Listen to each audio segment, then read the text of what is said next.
Hallo, willkommen zurück zum Lamrim. Wir machen nun eine Zusammenfassung von allen Punkten, die wir in diesem Lamrim gemeinsam behandelt haben. Ich glaube, es sind 37 oder 38, Tim? Ich glaube 37, wie auch immer. Es sind 38. Ich habe einige ausgesucht, durch die wir durchgehen werden. Insgesamt gibt es 80 coole Ideen, für die wir Bilder haben. Und ich habe 16 davon ausgesucht. Der Grund, warum ich diese Bilder ausgewählt habe, ist, es für uns alle leichter zu machen, uns an die großen Ideen zu erinnern, die wir behandelt haben. Es ist wie eine Meditation. Wenn du eine Meditation über diesen ganzen Kurs machst, kannst du durch diese Bilder gehen, eins nach dem anderen. Du kannst dich selber testen und das macht auch Spaß. Wenn ich einen Kurs fertig geschrieben habe, gehe ich durch die Bilder und ehrlich, ich kann mich nicht an jedes erinnern, vielleicht an 90%. Bei einigen kann ich mich nicht erinnern, warum ich sie ausgewählt habe. Dann erinnere ich mich selbst daran und ich vergesse sie nicht mehr. Ich finde also, dass es ein wunderbarer Weg ist, über die Hauptpunkte dieses gesamten Kurses zu meditieren. Lasst uns eine Selbstüberprüfung durchführen. Lasst uns die 16 wichtigsten Bilder anschauen. Und meine Freunde in diesem Raum hier werden mir sagen, worum es in den Bildern geht. Es ist somit eine großartige Lehrmethode, deine Freunde in Verlegenheit zu bringen. Und dann werden sie nie mehr vergessen, dass sie sich so vor so vielen Menschen blamiert haben. Deshalb debattieren wir im Kloster.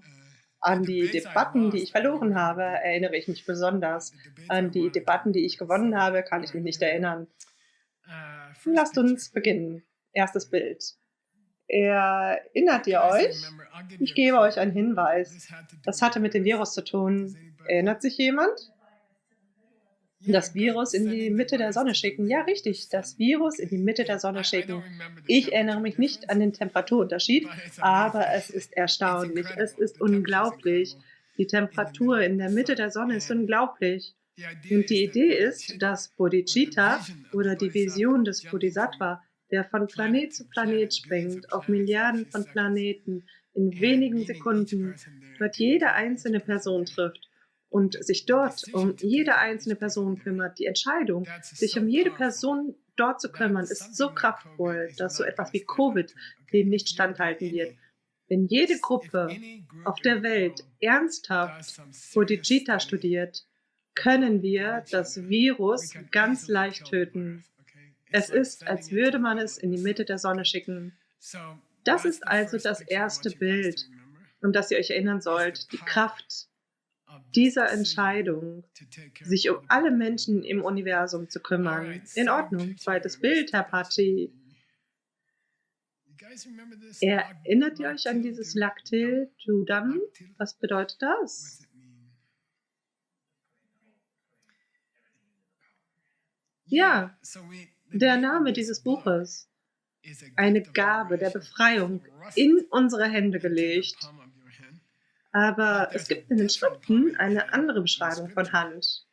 Es bedeutet, etwas als deine primäre Praxis zu halten, deine Hauptpraxis. Jemand fragt, woran arbeitest du gerade? Oh, ich arbeite an meiner Hauptpraxis. Was ist das? Ich versuche, diese Vision eines Bodhisattva zu erlangen. Also ist Bodhicitta, was ich gerne Vision eines Bodhisattva nenne, das ist die Hauptsache, auf die ich mich konzentriere. Das ist meine Hauptpraxis, auf die ich mich konzentriere. Also sagt er, lege sie in deine Hände. Was bedeutet, halte sie, die Welt und alle Menschen auf dieser Welt und im Universum. Das sollte deine Hauptpraxis sein. Und dann bist du auf dem richtigen Weg. In Ordnung, drittes Bild, Apache. Ja, ich liebe dieses Bild. Du solltest dir dein eigenes besorgen. Finde ein Bild von dir mit deiner Mama und behalte es für diesen Kurs. Finde ein nettes Bild von dir und deiner Mama. Und das ist sehr wichtig während dieses gesamten Kurses, dass du immer wieder zu dieser einen Person in deinem Leben zurückkommst, die sich um dich gekümmert hat. Es ist sehr wichtig. Kommt immer wieder zu ihr zurück. Und ich sage dir, das erste Mal, als ich das Bild kürzlich gesehen habe, ich schaue es mir nicht ständig an, dachte ich, oh ja, das ist meine Mama. Aber wenn du damit weitermachst und jeden Tag das Bild betrachtest, denke ich, wirst du dir nichts anderes tun können, als zurückzugehen und zu realisieren, wie viel Mühe und Liebe sie investiert hat, um sich um dich zu kümmern. Meine Mutter hatte viel Mühe mit 4 Söhnen, ohne Ehemann, sehr, sehr schwierig. Also denke ich, das ist wahrscheinlich das wichtigste Bild für diese 7 Schritte Praxis, um den Geisteszustand eines Bodhisattvas zu erreichen. Halte also das Bild von deiner Mama immer bei dir und denke während dieses Kurses viel darüber nach. Und du wirst nie vergessen, dass das Ziel dieses Kurses ist, zu realisieren, dass jede einzelne Person um dich herum für dich das Gleiche gemacht hat. Alles klar? Das nächste.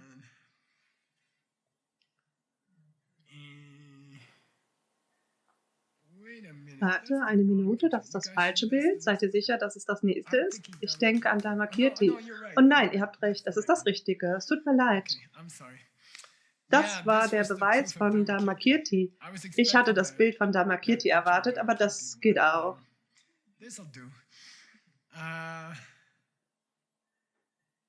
Wir machten einen Umweg, da Pabonga Rinpoche Dharmakirti zitierte. Und ich glaube, er wollte, dass wir einen Umweg machen, weil er in der Mitte des Zitats aufgehört hat. Wenn er das Zitat in der Mitte aufhört, bedeutet es das Gegenteil von dem, was es eigentlich bedeuten sollte. Es gibt ein Nicht am Ende, das er weggelassen hat. Also ist es nicht der Fall, dass das Wongbo, die Klarheit der Sinne des Kindes, das Leben des Kindes und Yerba Chen die Persönlichkeit bedeutet. Pao gab mir dieses Wort. Die einzigartige Persönlichkeit von Maitri, von diesem Baby. Er hat seine eigene Persönlichkeit. Zwillinge können zum gleichen Zeitpunkt geboren werden. Psychologen haben damit Probleme, weil sie sagen wollen, ihre Mutter hat einen Milchshake gegessen. Ihre Mutter hat einen wirklich scharfen Chili Relleno im 3. Monat gegessen. Das ist der Grund, warum das Kind so wütend ist. Aber sie haben Probleme mit Zwillingen. Dann müssen sie sagen, dass Chili Relleno zu dem einen Zwilling, aber nicht zu dem anderen Zwilling gegangen ist. Und es wird verrückt. Ja, Kinder treten in dieses Leben mit einer bestimmten Persönlichkeit ein und ihre Sinneskräfte zeigen Leben. Sie haben Leben. Die Persönlichkeit kommt nicht von ihrer Haut. Ihre Persönlichkeit kommt nicht von Chemikalien, denn wenn sie von Chemikalien kommen würde, dann würde jedes Mal, wenn du diese Chemikalien in eine Flasche gibst, Maitri entstehen, aber das ist nicht so. Was Kinder sind, ist nicht nur das Ergebnis von Chemikalien. Natürlich beeinflusst es Kinder, aber wer sie sind, kommt aus einer ähnlichen Ursache in der Vergangenheit. Im Geist kann nur das Ergebnis von Geist sein. Was kam zuerst? Das Huhn oder das Ei? Ja. Ja. Jedes Ei braucht ein Huhn und jedes Huhn braucht ein Ei. Also, wenn du nur ringst, um zu beweisen, dass du am Leben warst, 10 Minuten bevor deine Mama und Papa Sex hatten und die Eizelle von den Spermien befruchtet wurde, wenn du deinen Geist nur zwingen könntest, von diesem Moment nur 10 Minuten zurückzugehen, musst du sagen, dass du am Leben warst. Etwas war lebendig, etwas war sich bewusst. Das musst du sagen. Wenn du diese 10 Minuten zurückgehen kannst, dann war jede deine Mutter. Dann ist es völlig logisch. Dann bist du schon gefangen. Schachmatt. Hast du 10 Minuten zuvor gelebt? Ja. Okay, dann war jede deine Mutter. Beweis. Es braucht kein Genie dafür. Alles klar, das nächste.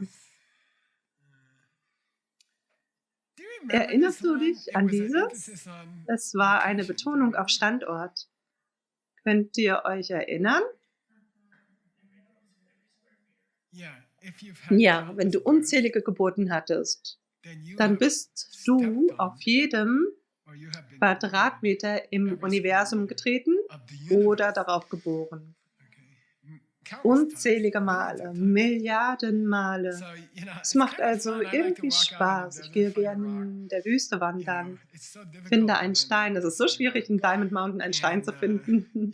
Du gehst einfach raus und findest einen Stein und du sagst: „Ich wurde neben diesem Stein Milliarden und Milliarden Male geboren, aber es ist nicht nur ein einzelner Stein irgendwo in der Wüste. Ich wurde bei diesem Stein geboren, der neben diesem Stein liegt, Milliarden Male.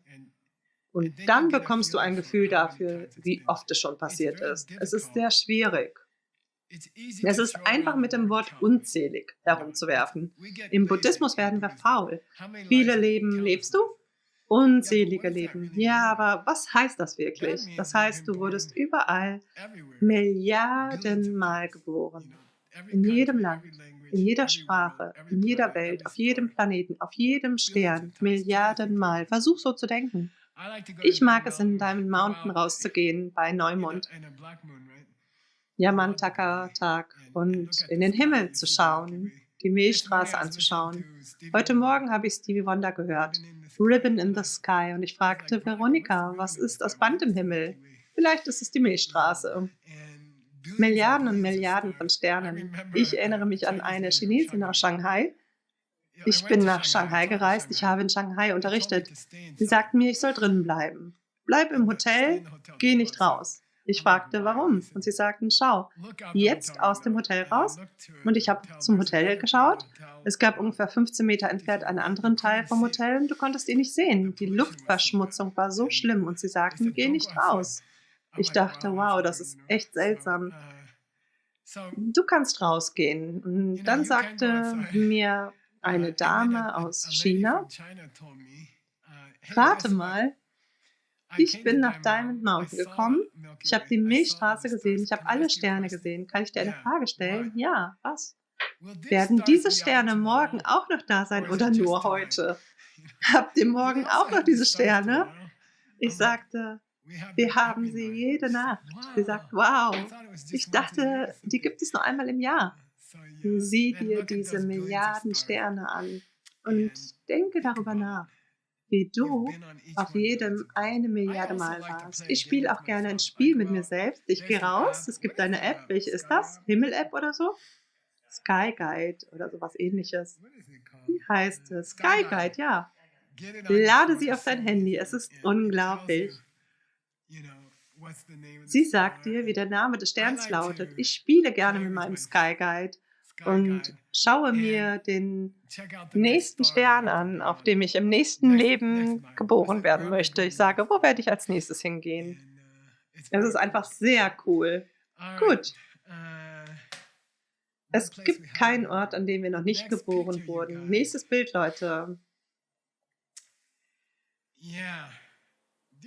Erinnert ihr euch, was diese Geschichte ist? Kommt schon. Ich gebe einen Hinweis. Es war ein Wolf involviert. Die Geschichte von der Dame, die leidet. Blauer Lotus, Utpala. Utpala Valman, blauer Lotus. Diese schreckliche, schreckliche Geschichte über diese unglaubliche Nonne, die ein Arhat wurde, nachdem sie persönlich vom Buddha begrüßt wurde, der aufgestanden ist, als sie den Garten betreten hat und sie eingeladen hat, eine Nonne zu werden, nachdem alle ihre Kinder gestorben sind, ihre Eltern gestorben sind, ihre Ehemänner gestorben sind und nachdem sie lebendig 2- oder 3-mal begraben wurde. Was ist der Sinn dieser Geschichte? Warum hatten sie diese Geschichte im Buch? Um dein vergangenes Leben zu verstehen. Ja, es wird ein Tag kommen, an dem du dein vergangenes Leben sehen wirst. Es wird ein Tag kommen, an dem du direkt sehen kannst, dass jede deine Mutter war. Im Moment brauchst du dafür Logik, aber es wird ein Tag kommen, wenn du dich einfach umsiehst und denkst so: „Oh mein Gott, sie waren alle meine Mutter. Ich kann mich erinnern, was sie getan haben. Ich erinnere mich an meinen 10. Geburtstag mit ihr und ich erinnere mich an meinen 6. Geburtstag mit ihr und ich erinnere mich, dass er mich getreten hat, als ich ein Kind war.“ Und du kannst all deine früheren Mütter sehen. Die Geschichte war also sehr wichtig. Es gab ein Argument: Denke nicht, nur weil du es gerade nicht erkennen kannst, dass jemand schon mal früher deine Mutter war, dass sie noch nie deine Mutter war, weil der Übergang von Leben und Tod verdeckt, er verdunkelt die Realität, dass jeder schon unzählige Male unsere Mutter war. Du bist so oft gestorben, du hast es vergessen. Nächstes Bild. Dieses ist schwierig. Wenn du die $50 gewinnen willst, musst du es mit einem anderen Kleidungsstück in Verbindung bringen. Es hängt mit dem Mönchsschal zusammen. Ja, großartig. Es hängt mit dem Mönchsschal zusammen und Pabonka machte damit eine Argumentation. Schmutziger Schal, nicht wahr? Nur weil mein Schal Löcher hat, beweist nicht, dass er am Anfang nicht ganz war? Ja, dass das nicht der gleiche Schal ist, den ich am Markt letztes Jahr gekauft habe. Ja, er sieht anders aus, er ist ein bisschen schlechter zum Tragen. Auf Englisch haben wir diese Redewendung heruntergekommen aussehen. Es bedeutet, schau, mein Schal sieht aus, als wurde er 100-mal verprügelt. Das ist irgendwie eine witzige Analogie. Ja, du wirst auf Menschen treffen, die wie er aussehen, 100-mal vom Leben verprügelt, aber trotzdem sind sie deine frische, schöne Mutter. Sie sind nicht anders als die frische, schöne Mama auf Geschlers Bild, als er ein kleines Kind war. Nur weil mein Mönchsschal Löcher hat, beweist nicht, dass es nicht derselbe Schal ist, den ich letztes Jahr auf dem Markt gekauft habe. Nur weil die mutterfühlenden Wesen um dich herum ein wenig abgenutzt aussehen, heißt nicht, dass sie nicht diese frische Mutter waren, die dich letztes Jahr geboren hat. Es ist dieselbe Mutter, sie hat nur Löcher. Aber nur weil sie Löcher hat, heißt es nicht, dass sie nicht dieselbe Mutter ist. Nächstes Bild. Was ist das für ein Bild? Was ist die Veranstaltung? Es ist ein vietnamesischer Tanz beim Lam Rim. Ja, es ist die Lam Rim-Veranstaltung 2019 in Bali. Warum zeigen wir es hier? Ich gebe dir den ersten Teil der Logik. Es ist eine logische Aussage. Wenn dir deine Mutter nicht so achtsam deinen Hintern 1000-mal jeden Tag gerettet hätte, würdest du nicht hier sitzen und beim Lam Rim zuhören. Was ist das Beste, was deine Mama jemals für dich getan hat? Dir Babynahrung zu füttern, dir Milch zu geben, dich vor dem Herunterfallen vom Tisch zu bewahren? Nein, sie hat dich hierher gebracht. Also, vielleicht ist sie nett. Vielleicht ist sie ein netter Mensch. Sie hat dich in das Lam Rim gebracht. Und das ist das Beste, was sie jemals für dich getan hat. Ich mag dieses Bild vom Lam Rim, weil es so fröhlich ist. Und sie hat dich dorthin gebracht.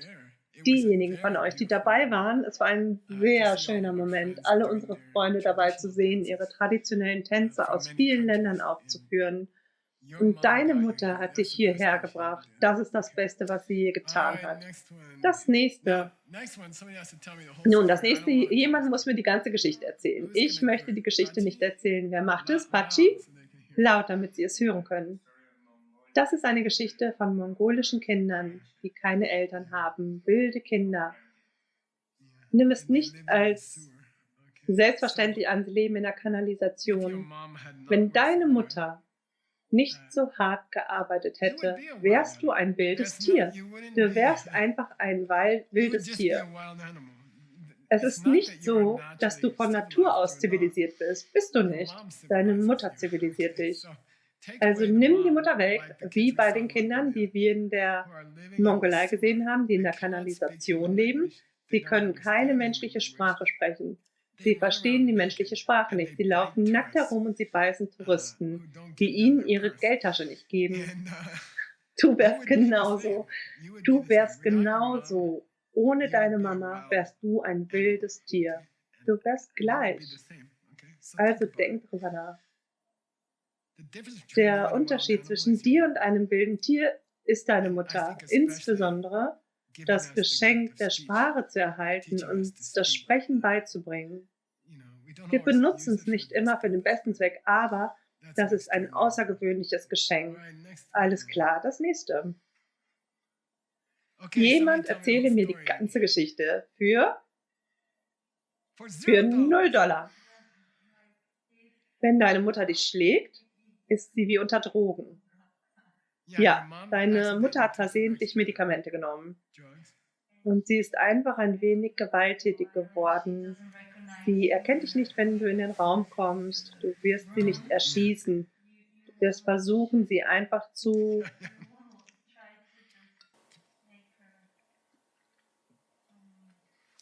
beruhigen. Das ist also die Antwort auf die Frage, die Menschen Buddhisten geben. Bist du Ahimsa? Hast du Ahimsa? Bist du gewaltfrei? Ja.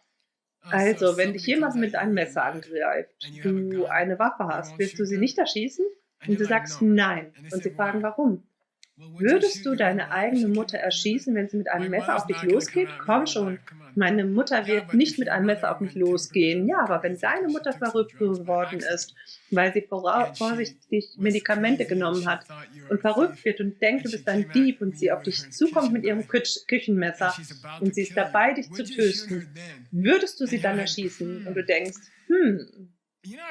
weißt du, ich würde nicht schießen, ich würde sie einfach schnappen und versuche, sie zu Boden zu stoßen und dir das Messer aus der Hand zu nehmen. Würdest du das tun, wenn du wüsstest, dass sie dich schlimm verletzen wird? Und wenn du ein gutes Kind bist, sagst du ja. Ich würde dir erlauben, mich schlimm zu schneiden, anstatt sie zu erschießen. Das ist also die Idee dahinter. Menschen um uns herum sind vorübergehend wahnsinnig. Sie tun uns dumme, schlimme Dinge an. Aber das heißt nicht, dass du das Recht hast, sie zu verletzen, weil sie deine Mutter sind. Und du würdest deiner Mutter nicht antun. Wenn du ein gutes Kind bist, würdest du keine Waffe auf deine Mutter abfeuern, selbst wenn sie versucht, dich zu töten. Du würdest einen Weg finden, sie aufzuhalten. Das gilt für Länder, die dein Land angreifen und solche Dinge. Andere Länder, die dein Land bedrohen, gibt es einen Weg, dass du sie verlangsamen oder aufhalten könntest, ohne sie zu verletzen. Und dann, wenn wir mit anderen Ländern verhandeln und wir internationale Probleme haben, müssen wir uns daran erinnern, dass sie unsere Mutter waren. Alles klar, das nächste. Wer möchte mir sagen, was das ist? 6 Perfektionen. Super, die 6. Wer hat sie geschrieben? Ich gebe euch einen Hinweis, sein Bild ist da. Das ist Arya Nagarjuna. Nagarjuna hat das geschrieben und er ging durch die 6 Vollendungen und sagte, hier sind die Korrelationen. Hier sind die 6 Korrelationen. Wer möchte Geld verdienen? Können wir es weiter anzeigen? Entschuldigung, Pachi. Wenn du Leuten gegenüber großzügig bist, wirst du reich werden. Wenn du anderen nicht verletzt, wirst du immer glücklich sein. Wenn du schön sein möchtest, ärgere dich nicht über die Menschen. Wenn du darauf achtest, fröhlich zu sein, wenn du dein Dharma praktizierst, dann werden die Leute dich tatsächlich als Führungskraft erkennen. Die Leute werden dich als Anführer akzeptieren. Und wenn du regelmäßig meditierst, sogar lausige Meditation, wirst du friedlich sein, weil es Karma ist. Es ist nicht der Erfolg der Meditation. Es ist die Tatsache, dass du versucht hast zu meditieren. Wenn du versuchst, dich zu erinnern, dass Dinge von deinen Samen kommen, dann wirst du schlussendlich vom Leiden befreit sein. Nun, Christina, warum habe ich das in diesen Teil des Lamrim gesteckt? Babonka hat das nicht in diesem Teil des Lamrim getan, aber er hätte es tun sollen. War es, weil Chandrakirti später die Frage gestellt hat, wie du Bodhicitta bekommst? Vielleicht. Du kannst das machen oder du kannst einfach lieben und du kannst sie alle erreichen. Ja, das ist die letzte Zeile. Du kannst diese Sexvollendung praktizieren oder die Menschen einfach lieben. Und er sagt immer wieder, dass ein zufälliges Gefühl der Liebe für Menschen für ein paar Minuten im Laufe des Tages genauso wertvoll ist wie alle Sexvollendungen. Du kannst all deine Ziele erreichen. Was ist die Korrelation für Liebe? Alles. Sei großzügig und du bekommst Geld. Ja, ich habe verstanden. Tu den Leuten nicht weh und du wirst glücklich sein. Ja, habe ich verstanden. Sei geduldig und du wirst gut aussehen. Ja, habe ich verstanden. Ich meine, ich wünschte, ich könnte es tun. Aber Menschen nur für ein paar Minuten zu lieben, damit kannst du alles haben. Dann ist die Korrelation alles. Was ist das Argument für Bodhicitta und vor allem für Mitgefühl? Alles klar? Nächstes Bild.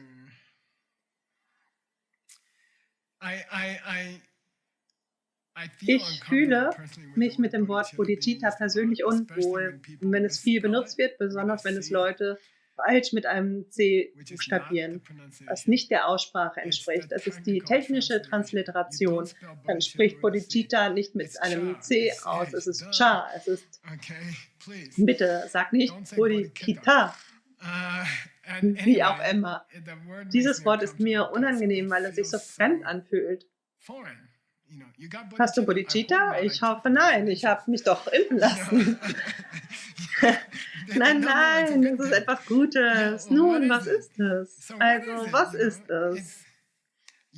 Du musst dir vorstellen, in einer Meditation in deinem Wohnzimmer zu sitzen und innerhalb von 20 Minuten zwischen 1 Milliarde von Planeten zu wandern. Du musst dir vorstellen, auf deinem Meditationskissen in deinem Wohnzimmer zu sitzen und in Wirklichkeit auf 1 Milliarde Planeten zu wandern. Wirklich von Planet zu schreiten. Milliarden von Planeten. Und jedes Wesen auf jedem Planeten persönlich zu treffen. Jeden Käfer, jeden Vogel, jeden Fisch.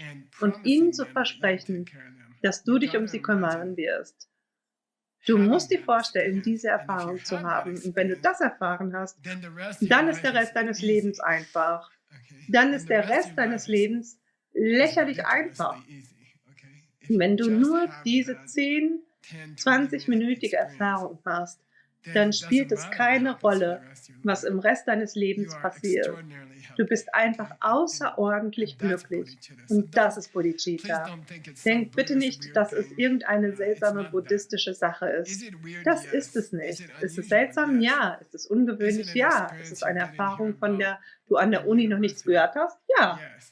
Und es ist die allerschönste Erfahrung, die ein menschliches Wesen machen kann.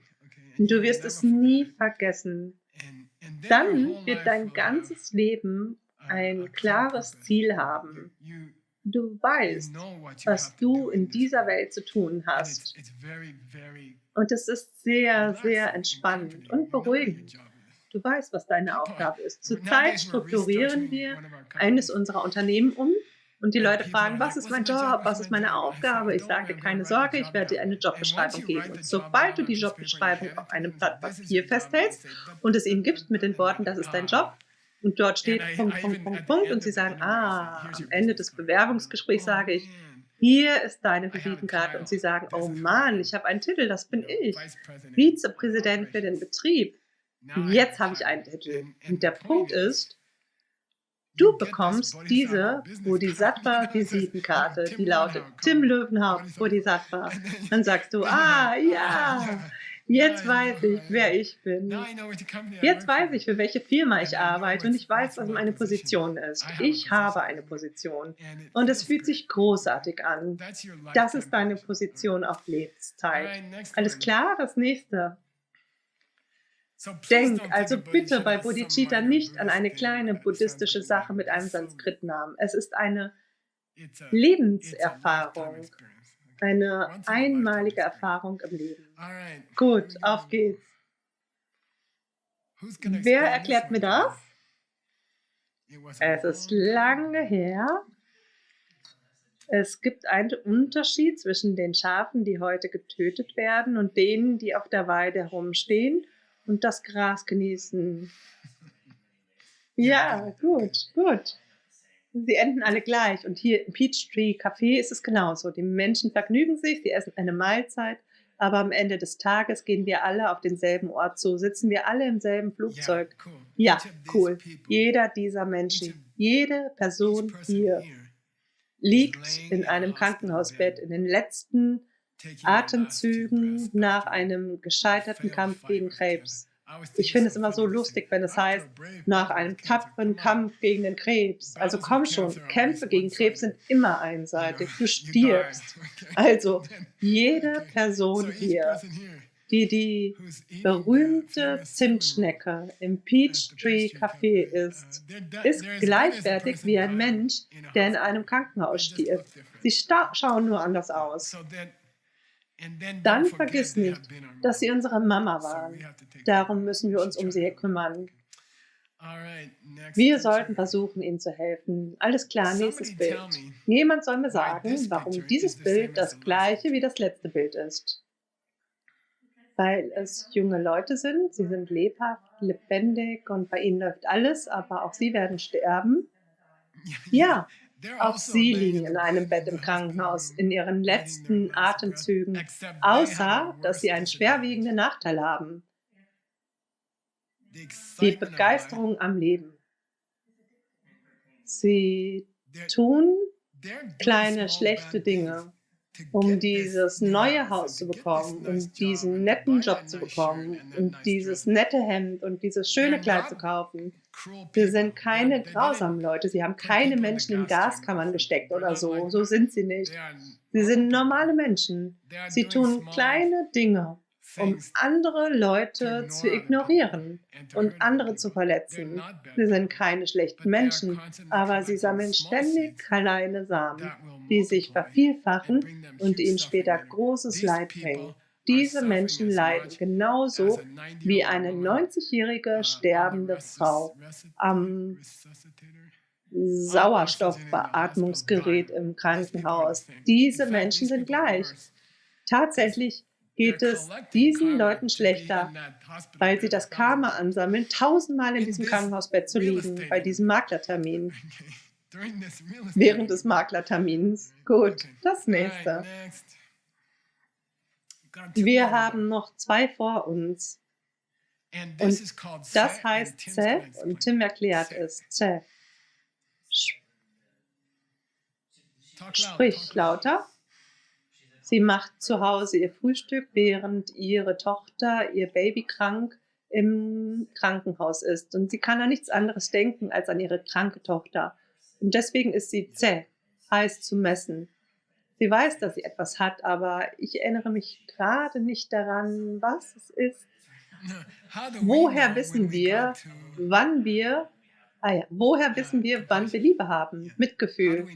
Woher wissen wir das? Okay, wenn ich dich frage, was Pabonga Rinpoche gesagt hat, was das Zeichen dafür war, dass du das Ziel erreicht hast, Mitgefühl zu entwickeln, persönliche Verantwortung. Oder sogar während du denkst nur daran. Ja, du kannst nicht aufhören, darüber nachzudenken. Hauptsächlich ist es das. Du kannst nicht aufhören, darüber nachzudenken. Nicht mehr, als eine Mutter aufhören könnte, an ihre Tochter zu denken, die nach einem schlimmen Autounfall am Vorabend im Krankenhaus ist. Ich habe einen Freund, der in der letzten oder vorletzten Woche eine Lungenoperation hatte. Sie haben die Hälfte seiner Lunge herausgeschnitten. Er ist jung, er ist sehr erfolgreich. Er sieht gut aus, er ist liebenswürdig. Er hat 2 schöne Kinder. Und wenn du mit seiner Frau sprichst, hat sie an diesem Tag, als er seine Lunge herausgeschnitten bekam, an nichts anderes gedacht. Sie sagte nicht, Geshe-la, wie ist das Wetter in Sedona? Sie war nur auf eine Sache konzentriert. Das ist das Maß, Ze, dafür, dass du Mitgefühl hast, wenn du die ganze Zeit so denkst. Ich weiß nicht, ob du Kaffee genießen kannst, vielleicht schon. Wenn du ein super Meditierender bist, kannst du einen Kaffee trinken und dich gleichzeitig um Menschen sorgen. Okay, wir haben noch eins. Und Pachi hat angeboten, es zu erklären. Laut, okay? Sie übernimmt persönliche Verantwortung. Ja. Übrigens, normalerweise, wenn Sie es erklären, machen Sie es so. Schau, ich übernehme die Verantwortung dafür, dass Plastik sich nicht auf der Welt ausbreitet. Ich und Veronika haben heute Morgen Zampa gegessen. Wir haben es aus Tibet bekommen und es kommt in einem Stoffbeutel und Veronika sagte, wow, wir könnten ihn waschen und ihn wieder benutzen. Ich sagte, klar.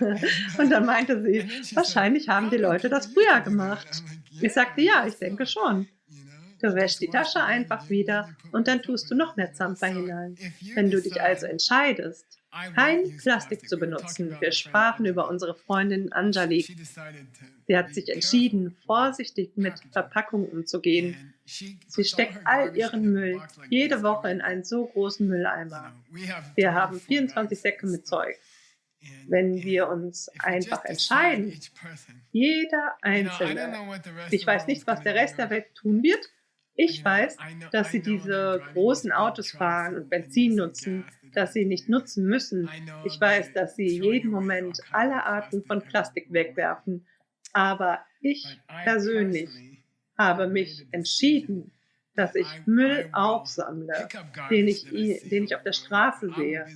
Oder ich werde derjenige sein, der leise den Müll aufhebt und ihn in den Mülleimer wirft. Für alle anderen.